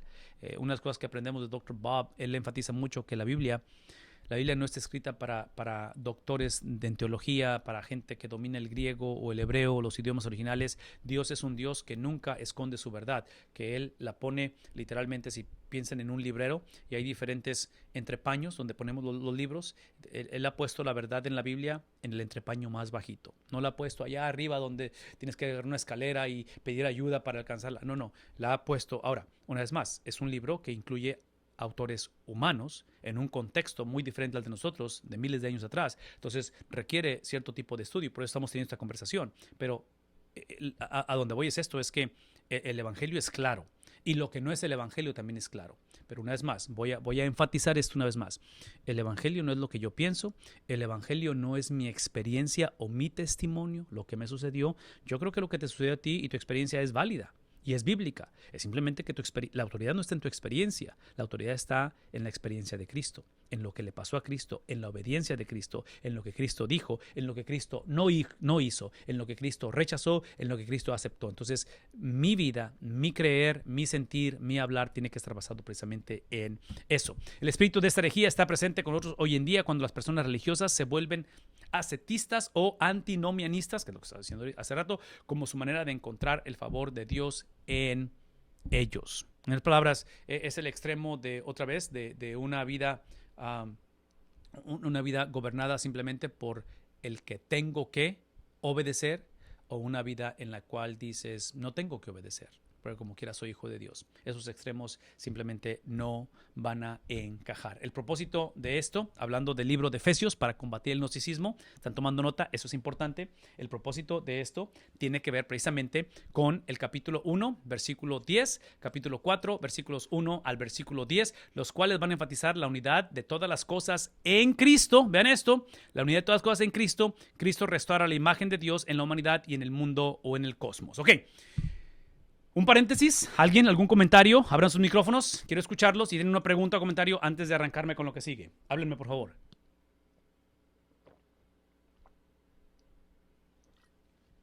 No hay. Perfecto. Seguimos entonces. Si tienen una Biblia, me encantaría que vieran este capítulo 1, versículo 10, capítulo 4, versículo 1 al 10. Entre paréntesis, lo que está enfrente de ustedes con respecto a esta cuestión del propósito o de las unidades que están viendo enfrente de ustedes, es entender esto. Porque otra vez, aquí estoy haciendo una combinación entre principios de interpretación de la Biblia con, en este caso, ponerlo en práctica a través del libro de Efesios. Entonces, no tengo el tiempo para mostrarles o enseñarles cómo es que se llega a esta conclusión de decir que el propósito del libro está en el 1.10 y el 4.1 al 10. No tengo el tiempo para decirles cómo llegamos a esa conclusión. Eso es parte de la interpretación de la Biblia, que en este caso es la metodología para llegar a esta conclusión. Lo único que sí voy a decir es que si esto es lo que se cree o lo que creemos, que es la médula, el centro, la razón, el eje del libro, lo que creemos es que entonces los 6 capítulos de Efesios deben de filtrarse a través de esto. De tal manera que si por alguna razón afirmamos una doctrina, afirmamos versículos, enseñanzas, creencias de Efesios, y van en desacuerdo con esto que está en la pantalla, que es su propósito, va a crear conflicto. Entonces, una vez más, esto me ayuda a mí mucho porque esto me ayuda a mantener la perspectiva desde una altitud de la cual puedo ver el panorama completo. De tal manera que cuando voy a lidiar con predestinación en el capítulo 1, cuando voy a lidiar en el capítulo 2 tal vez con el amor incondicional de Dios, el capítulo 2, cuando me voy a mover al capítulo 3, capítulo 4, cuando voy al capítulo 6 que habla acerca de la armadura de Dios, todo eso que menciona, los diferentes temas, cómo se mueve como una pieza literaria, todo eso lo filtro a través de esto. ¿Qué es el esto? El esto es el tema del 1:10, 4, 1 al 10. Capítulo 1, versículo 10, capítulo 4, 1 al 10. Vean lo que estoy diciendo. Aparentemente, porque esas son cartas ocasionales, es lo que dijimos, ¿verdad? O sea, algo está sucediendo en las iglesias de Éfeso que orilla o lleva al Espíritu Santo y a esos escritores a comunicar este mensaje. Vean cómo el problema basado en el gnosticismo, que acabamos de hablar, de esa división que hacen entre lo espiritual y lo material, basado en eso, en esa cultura, en esa corriente filosófica, y basado en la confusión que hay en la iglesia, observen que el tema es enfatizar, ¿qué cosa? La unidad de todas las cosas, no entre ellas, pero de las cosas en Cristo. Una vez más, es enfatizar la unidad de todas las cosas en Cristo. Y menciono todo esto porque hace rato usé la terminología de lo bueno. Cuando lo hacemos supremo, eventualmente lo idolatramos y terminamos llevándolo a satanizarlo. Bueno, supremo, idolatrarlo, satanizarlo. Esa es la historia de todos en la vida, ¿verdad? Con respecto a nuestro caminar. El problema no es solamente cuando lo hacemos, el problema es cuando hacemos este proceso en el nombre de Dios. El problema es que hace 500 años, en el tiempo de la Reforma, la iglesia, en el nombre de Dios, estaban haciendo eso. Y ponían a la iglesia, ponían su interpretación como algo supremo, por encima de la misma palabra de Dios. Por eso los reformadores vienen y dicen, hey, no hay mucho que pensarle aquí. O sea, no me puedes dar a escoger entre lo que tú piensas y tu interpretación y lo que dice la palabra de Dios. Entonces, en fin, todo esto lo estoy mencionando porque observen que el énfasis está en la unidad de todas las cosas. Vivimos en una cultura hoy en día, y esto que estoy por decir, no sé si va a resonar con alguien, no sé si sea tu historia, no sé si sea tu familia, tu iglesia, tu país, no sé si sea tu propia vida donde estás batallando contigo mismo. Sean tus pensamientos que sientes que te traicionan, tus emociones que potencialmente están controlando el resto de tu vida, no lo sé, pero escuchen lo que voy a decir.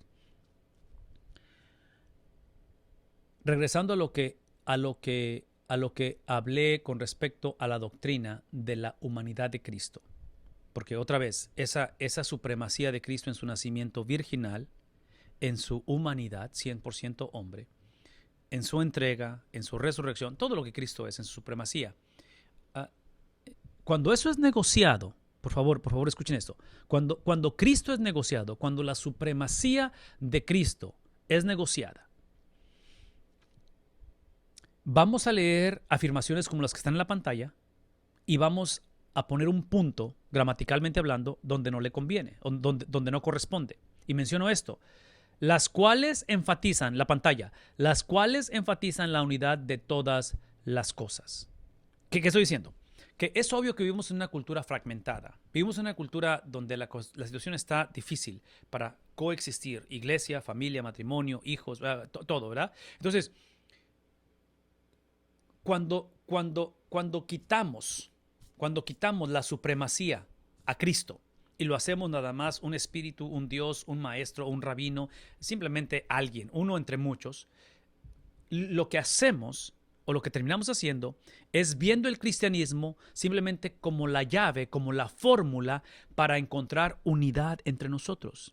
Para no ser racistas, para reconciliarme con la esposa, para llevarme bien con los suegros. Y otra vez, es obvio que la Biblia nos llama a la unidad entre nosotros. Es obvio que no debemos de vivir peleados. Es obvio que debemos de perdonarnos. Todo eso la Biblia lo enseña. Pero observen que eso de la unidad entre nosotros es el producto de algo o de alguien más. Porque si no, de otra manera, vamos a hacer del cristianismo lo que hacía el gnosticismo y lo que hacemos hoy en día. Hacemos un moralismo de él. Basamos nuestra relación con Dios en la manera en que coexistimos unos con otros. Entonces, ahí es donde, por ejemplo, cuando vemos a alguien que atravesó un divorcio, automáticamente lo etiquetamos y le hacemos el fuchi, porque ya hizo cosas que no debió de haber hecho, ¿verdad? O cuando vemos un hijo rebelde, o cuando vemos la clásica familia que antes iba a la iglesia, ya no van a la iglesia. Entonces, ¿qué estoy diciendo? Que es obvio que hablamos de los síntomas de nuestra sociedad. Y somos una generación con muchos síntomas, y son síntomas autodestructivos, y es una realidad, y hay división y todo eso. Pero observen que la respuesta a esa situación no es simplemente una generación que aprenda a llevarse bien o una generación que no tenga barreras, que sea una generación que incluya a todos y que no hablemos de verdades absolutas, que todo tiene que ser relativo. Si lo que nos dividió es nuestra autonomía, es obvio que la respuesta no es autonomía. Una vez más, si lo que causó que no haya unidad es obvio que si ese es el problema, es obvio que no puede ser la respuesta nuestra autonomía. Entonces, por eso es que yo quiero que dejemos esto en claro. Aparentemente, la respuesta a la falta de unidad de las cosas es la falta de unidad de las cosas con o en Cristo. ¿Está claro eso? No sé si eso se entienda hoy en día. Y menciono todo esto porque, otra vez, importante que son los terapeutas, importante que son las iglesias, importante que son los sermones. No podemos usar terapias, consejerías, no podemos usar todos estos recursos que Dios ha puesto como sustitución a encontrarnos con Cristo. Por lo tanto, aquí es donde encontramos esto o entendemos esto del apóstol Pablo hablando acerca de Efesios, donde Cristo restaura, ¿qué cosa? No la relación entre nosotros, restaura lo que produjo la fragmentación entre nosotros. Y lo que produjo la fragmentación entre nosotros es que hay fragmentación con Dios. Porque la imagen de Dios fue fragmentada en el libro de Génesis. En otras palabras, el problema entre nosotros no son nuestras acciones, ni nuestras diferencias, ni nuestros prejuicios. Todo eso es el producto del problema. El problema es el pecado. El problema es la rebeldía. El problema es que no tenemos unidad con Dios. Así es que por eso es que hoy en día voy a decirlo una vez más. Lo voy a afirmar una vez más y espero que alguien lo escriba, alguien lo considere como algo de importancia. El problema de nuestra sociedad no es la falta de unidad. Voy a decirlo una vez más, entre nosotros. Y esto que voy a decir, no sé si a lo mejor no va a ser muy popular, pero el problema de nuestra sociedad es que hemos idolatrado la unidad. Hemos idolatrado la unidad. Para no encararnos con Dios, preferimos simplemente no divorciarnos. Preferimos simplemente perdonarnos. Preferimos simplemente tratar de vivir como cristianos, vivir como iglesia, dejar de pelearnos. Y es obvio que no debemos de pelearnos. Es obvio que no debemos de divorciarnos. Es obvio que hay cosas que debemos de hacer, pero no podemos usar esas prácticas como sustituto de lidiar con el problema. El problema de la iglesia es la fragmentación que tenemos en la santidad de Dios, en la presencia de Dios, en la autoridad de Dios, en la soberanía de Dios. No sé si eso es claro, pero ahí es donde el apóstol Pablo, en el capítulo 1, versículo 10, habla y dice esto. Aquí está el punto de Efesios. Para llevarlo a cabo cuando se cumpliera el tiempo. ¿Okay? Observen esto. Él lo va a llevar a cabo. No es la iglesia llevándolo a cabo. Es obvio que Efesios, como el resto de la Biblia, está escrito porque el pueblo de Dios no lo llevó a cabo.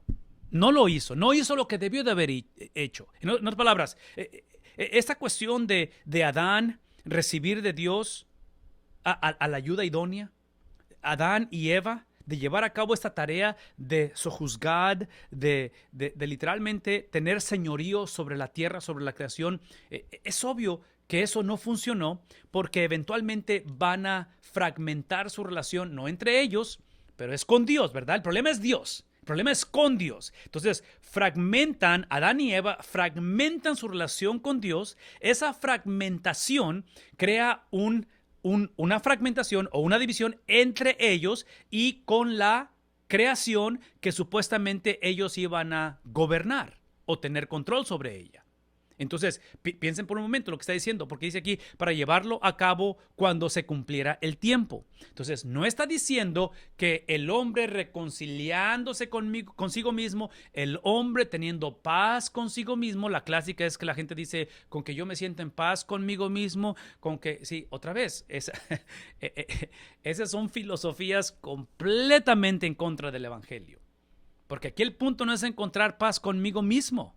¿Sí? Aquí el punto es entender que la paz para el ser humano no es la ausencia de problemas o de ansiedad o de depresión. La paz es una persona de la cual al principio de la historia fragmentamos la relación y necesitábamos a un agente foráneo que pudiera restaurar esa relación.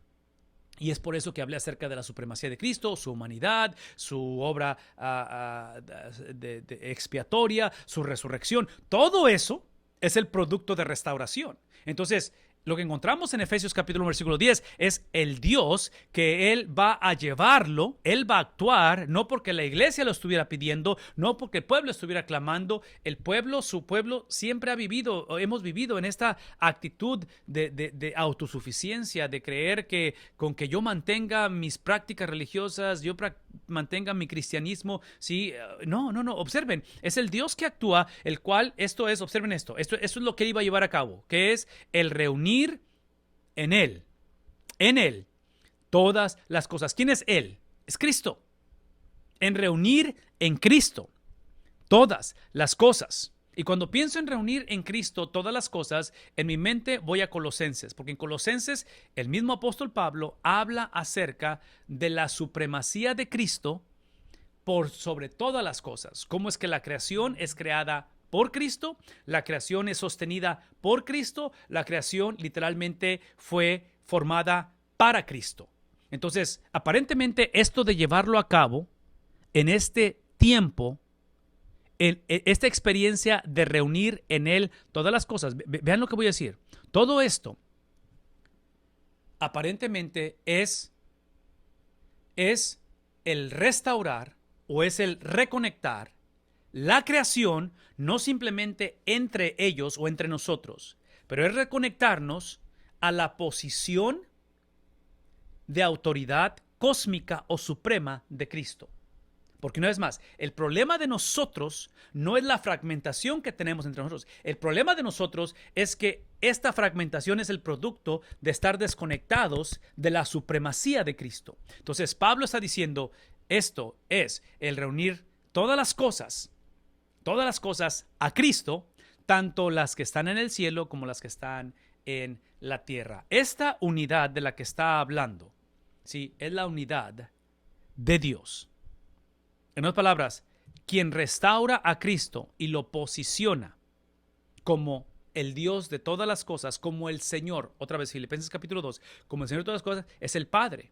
Entonces, esta unidad de Dios entre el Hijo con el Padre, a través de su Espíritu, es lo que crea en nosotros unidad con Dios. Una vez más, la unidad que el Padre tiene con el Hijo es una unidad que es la que se requiere para que tengamos nosotros unidad no solamente con Dios, pero unos con otros. Espero que eso esté claro. Por eso es que hablo de la unidad de Dios como una unidad foránea, que es la que debe transferirse a nosotros. No podemos seguir siendo la generación que simplemente oramos para llevarnos bien, oramos para que la cosa se mejore, oramos para que me perdone, oramos para que yo pueda perdonarlo. Sí, el concepto de unidad entre nosotros tiene que ser el mismo concepto de unidad que hay entre el Padre con el Hijo, porque esa unidad del Padre con el Hijo es lo que hizo que se llevara a cabo cuando se cumpliera el tiempo de reunir o de restablecer todas las cosas a Él mismo. Entonces es el producto de la unidad que existe con Dios, entre Dios, y eventualmente es transferida a nosotros. Todo esto es lo que encontramos en el capítulo 4 como parte de esta enseñanza, donde habla acerca de las cualidades espirituales que van a cultivar la unidad. Entonces, yo espero que esta noche estemos de acuerdo en que esto es la verdadera unidad. Una vez más, unidad no es otra cosa más que simplemente lo que el Padre, Hijo y Espíritu Santo experimentan, transferida a nosotros, acreditada, imputada. El cristiano no tiene la habilidad, no tiene el derecho de tratar de definir unidad. Vean lo que voy a decir, porque aquí está un problema serio. El no cristiano no tiene problema con vivir en desunidad. El no cristiano, trágicamente, como su punto de referencia no es Dios, sino es Él, el no cristiano no solamente tiene su propia definición de unidad, que es básicamente autonomía y egocentrismo, pero el no cristiano, cuando estamos en tinieblas, la división o la falta de unidad le llama a unidad. Entonces, por eso hoy en día tenemos una generación que tiene multiplicidad de interpretación, convenencieras, en fin, de lo que llaman unidad. El problema en la carta de los Efesios y el problema hoy en día es que la iglesia no solamente descartó la enseñanza de Pablo en Efesios, pero trágicamente la iglesia va a llamar unidad lo que el mundo llama unidad. Entonces, es la mezcolanza de otra vez del evangelio con otro tipo de doctrinas. La invitación esta noche no es tanto que oremos por unidad, no es tanto que reconozcamos que necesitamos reconciliarnos unos a otros, no es tanto que oremos para que nuestros gobiernos o gobernantes podamos coexistir. Véame tantito. La oración de la iglesia tiene que ser: Padre, danos la unidad que tú y tu Hijo tuvieron. Transfiérela, impútala en nosotros, danos la habilidad de poder relacionarnos contigo de la manera en que tu Hijo se relacionó contigo. De tal manera que cuando esa unidad del Padre, Hijo y Espíritu Santo es transferida a nosotros, es que ahora sí podemos hablar de esa unidad que podemos tener con Dios. Por eso es que expliqué hace rato en detalle la cuestión de la obediencia de Cristo, la obediencia que se manifiesta en este caso, en su resurrección, y eventualmente es transferida a nosotros. ¿Está claro eso? Espero que esté claro. Espero que pueda moverme a lo que sigue, porque ahora observen que en el capítulo 4, versículos 1 al 10, va a hablar de lo que cultiva esa unidad. Entonces, si pudieran ver esto como la experiencia, como la transacción, como lo que sucede en la salvación, pero ahora, ¿cómo lo hacemos para vivirla, para ejercerla? Porque otra vez, la realidad es que no estamos viviendo en el cielo, o sea, estamos viviendo en un contexto donde hay mucha división y donde todavía mi carácter, donde todavía mis preferencias personales salen a flote, donde a veces cometo el error de, en lugar de amar al hermano, lo empiezo a tolerar, en lugar de perdonar, guardo rencor, en fin, ustedes saben, es la historia de todo, ¿verdad? Entonces, ¿cómo lo cultivamos? Bueno, lo cultivamos de esta manera. Por eso yo, capítulo 4, hablando de la centralidad de este libro, por eso yo es que estoy preso por causa del Señor. Por eso es que yo estoy preso por causa del Señor. En otras palabras, cuando veo el propósito, cuando veo la unidad del Dios Trino, Padre, Hijo, Espíritu Santo, esa unidad transferida a mí me ha hecho enemigo del mundo. De tal manera que ahora mi prioridad no es encajar con el mundo. Mi prioridad es ser el vehículo de la unidad de Dios en el mundo, que, vean lo que voy a decir, el yo ser embajador de la unidad de Dios en el mundo va a producir persecución. ¿No están de acuerdo conmigo en ello? Pero cuando yo lucho como padre, como esposo, como hijo, como hermano, de ver la unidad de Dios reinar en mi hogar, eso va a traer persecución. Y menciono persecución porque, otra vez, somos una generación en la cual el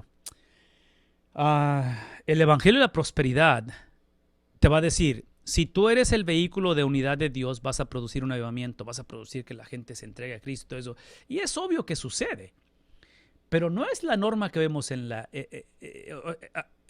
Biblia. Y menciono esto porque, otra vez, esta es una carta de, ¿qué dijimos? Es una carta de prisión. ¿Por qué está Pablo en la cárcel? Pablo está en la cárcel porque su meta no era que la iglesia se llevara bien. Su meta no es que aprendieran a coexistir judíos y gentiles.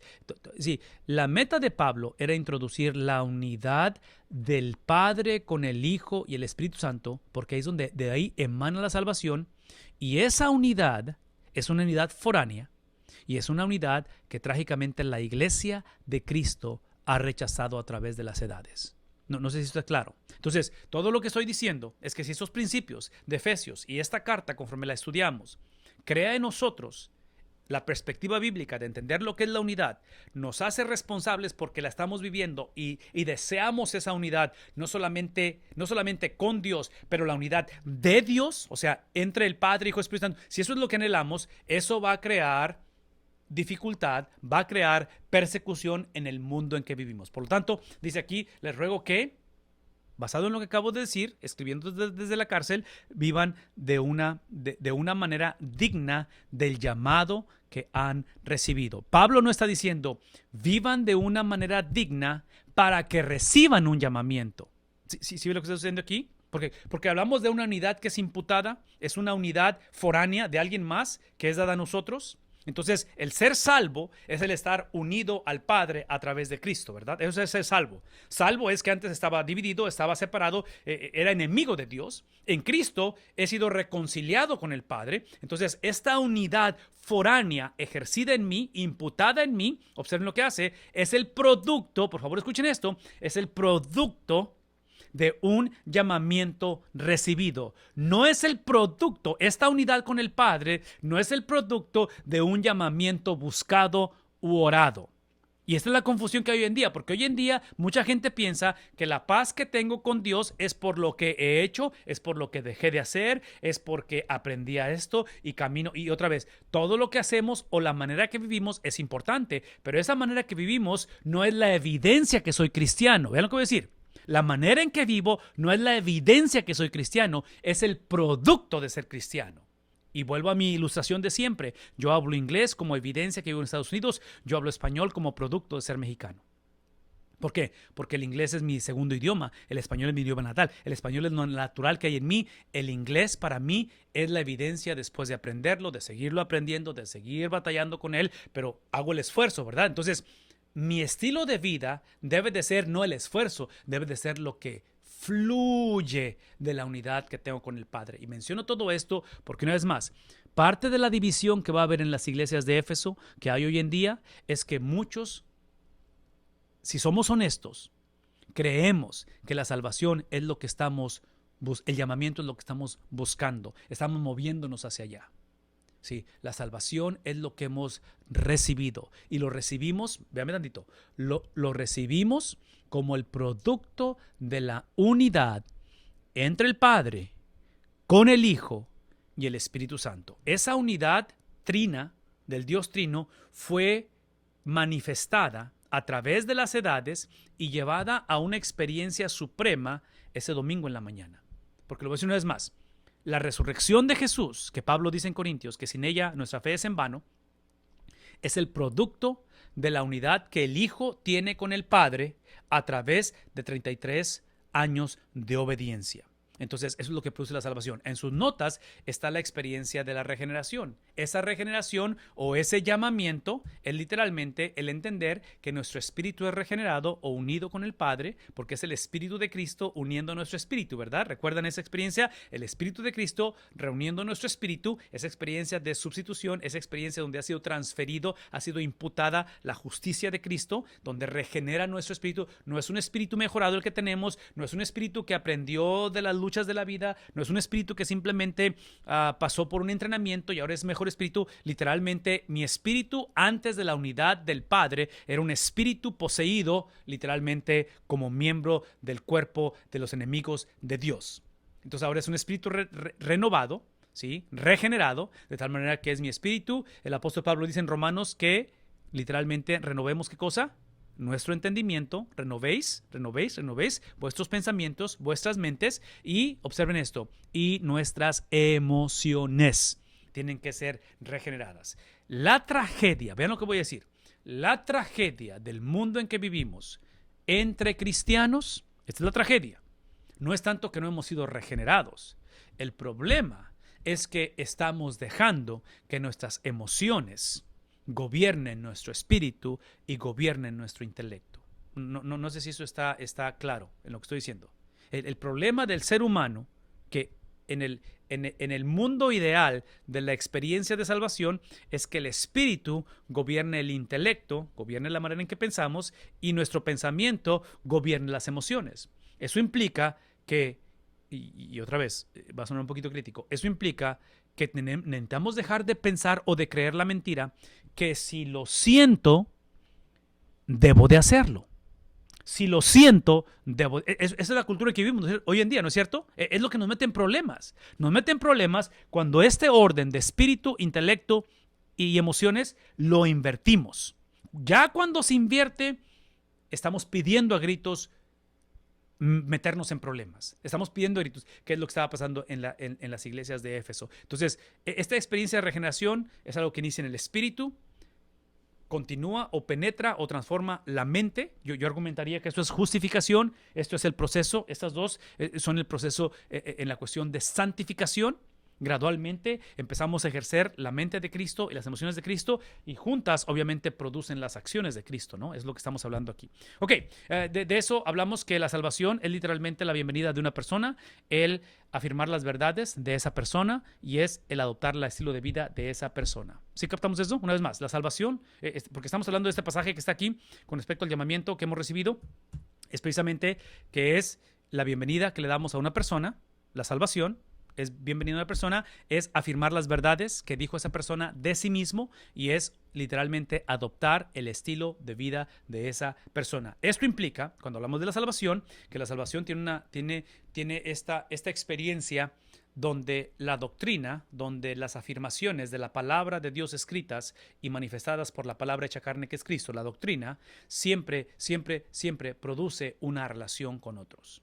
Una vez más, la doctrina, que hablar de doctrina son las afirmaciones, vean esto, doctrina son las afirmaciones, las verdades que se afirman de la persona, que esta persona es Cristo, ¿verdad? Doctrina es lo que Cristo dijo de sí mismo. Doctrina es la palabra de Dios. Entonces, cuando hablamos de esta experiencia de doctrina, cuando nos encontramos con las afirmaciones que Cristo hizo y las creemos, lo que Cristo dijo de sí mismo, lo que produce es una experiencia relacional, no solamente con el Dios de la Biblia, pero entre nosotros. Y eso es lo que tenemos que considerar inclusive, vean el versículo 2, porque el versículo 2 lo manifiesta. Eso es lo que produce que ahora seamos, ¿qué cosa? Humildes. En otras palabras, la doctrina produce la relación de Cristo. No una mejor relación entre nosotros, pero las relaciones de Cristo. La pregunta es cómo se relacionó Cristo con la gente. ¿De qué fue acusado Cristo? ¿A quién hizo enojar Cristo? ¿A quién frustró a Cristo? Vean lo que voy a decir. ¿A quién atrajo Cristo? ¿Qué era el tipo de persona que seguía a Cristo? Yo argumentaría que los que siguieron a Cristo eran personas que eran opuestos a lo que Cristo era. Que eso es el evangelio, ¿no es cierto? Bueno, en fin, aquí hablamos de humildad y cuando hablamos de humildad, la Biblia menciona solamente a dos personajes en toda la Biblia que se les etiqueta como humildes. Uno es Cristo y el otro es, ¿quién? Es Moisés. Hablando de esa humildad, hablamos literalmente de aquellos que hablen de amabilidad. Yo no sé cómo ilustrar esta cuestión de la amabilidad o de qué manera ilustrarla para ustedes en esta hora, pero esta cuestión de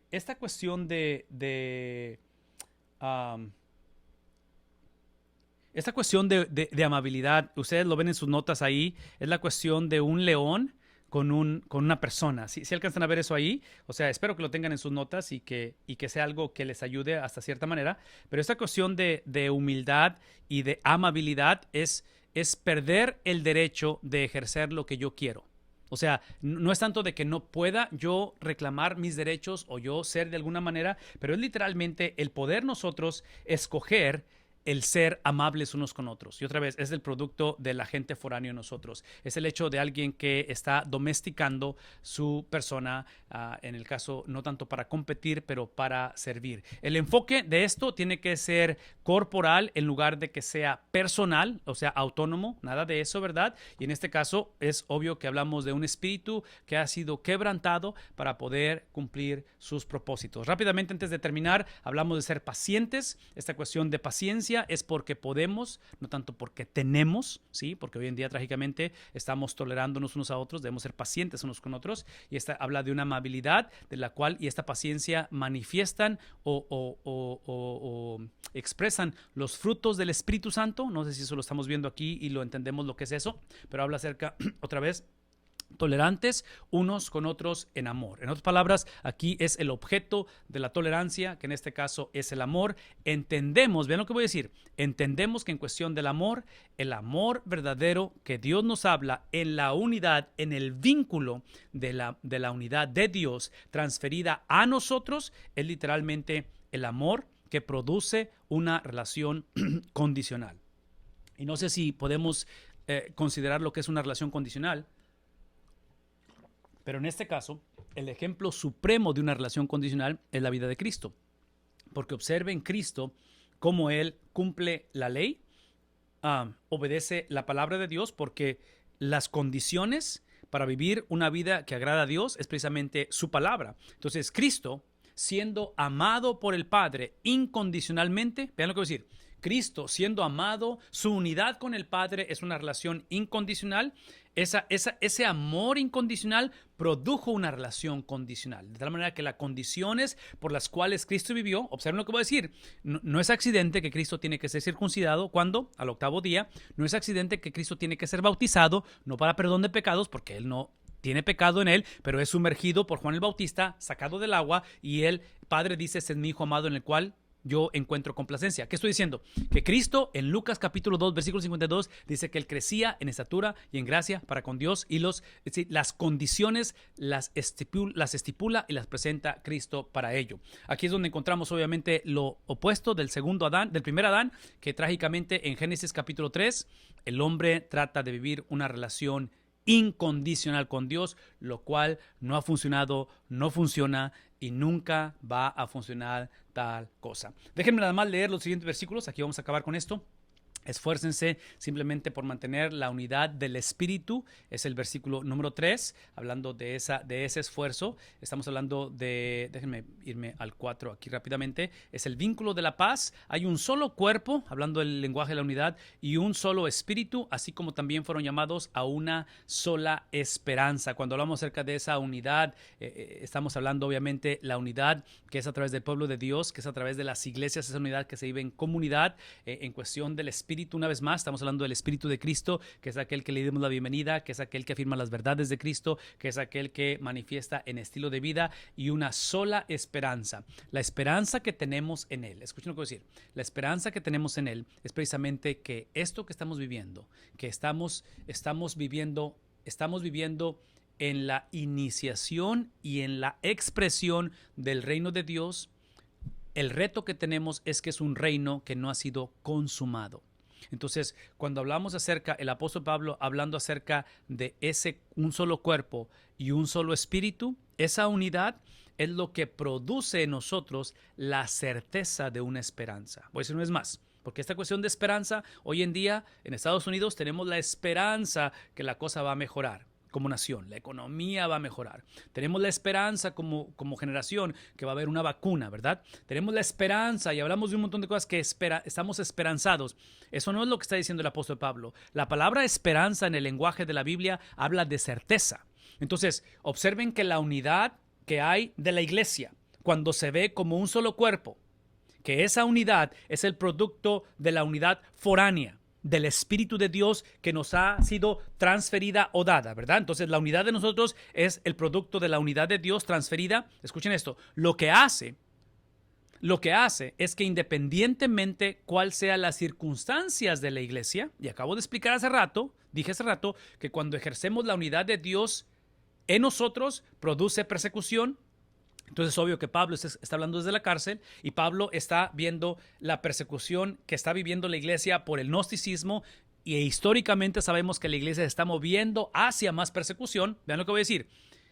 Lo que Pablo garantiza en una iglesia, en un hogar que vive como un solo cuerpo, porque están conectados, no por su homogeneidad, no porque se llevan bien, no porque pasaron una división y ya aprendieron a no estarse peleando, pero está hablando de la unidad que proviene del Espíritu de Dios. Es una unidad foránea, una vez más, es la unidad foránea de alguien más. Lo que sucede es que independientemente cómo termine la historia, independientemente de la relación con el hijo, con el esposo, independientemente, lo que crea en nosotros esa unidad de Dios en nosotros crea la certeza de algo. Y ese algo es precisamente de que esta situación que potencialmente no va a cambiar, esta experiencia que potencialmente no nos va a tocar ver, el que sea reversible, el que cambie la situación, potencialmente no nos va a tocar ver. La certeza que tenemos es que tenemos una certeza que en medio, vean lo que voy a decir, en medio de un contexto de división, en medio de un contexto de falta de unidad, en medio de un contexto de fragmentación, nuestros valores han cambiado. Nuestros valores han cambiado, de tal manera que filtramos, procesamos esta realidad basada en una realidad futura. La realidad futura es el retorno de Cristo. La realidad futura es que Cristo viene por su iglesia. La realidad futura es que esta situación de división, de conflicto, de muerte es temporal.